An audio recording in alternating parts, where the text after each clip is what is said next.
season. Sa season 2 ba, may effort ka or pressure ba sa'yo na kailangan manalo ka ulit at galingan mo ulit na mabuti? Actually, this season po, mas focus ako sa na mag-enjoy ako. Kasi parang last season, nasa isip ko, alam mo, parang I play to win. Pero this season, parang I play more to enjoy. Yun talaga yung sinet ko sa utak ko na siguro okay na yung last season na talagang buhos lahat, buong lakas, lahat-lahat. Siguro this season, competitive pa rin naman ako. Pero hindi na, iba na yung mindset ko. Mas focus na ako na yun nga, mag-enjoy, makabanding yung mga runners. And makita kaming lahat na nag-e-enjoy, lahat na nanalo. Ayun. So does it follow na medyo naging relaxed ka na at thinking mo, okay lang, kahit di ako manalo, nanalo na ako last time? No po, kasi parang, yun yung essence ng Running Man eh.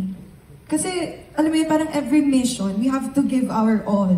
Para rin sa mga audience, para rin ma-enjoy nila. Para rin mag-appear sa screen na, alam mo yun, competitive kami pero we enjoy. And we want to show that to people. I want to show that to people. Ayokong alisin sa sarili ko yung pagiging competitive ko. Just because nanalo na ako. And it doesn't mean na hindi ako mag-enjoy. Yes, thank you. Okay. Salamat sa massage. And last question for you.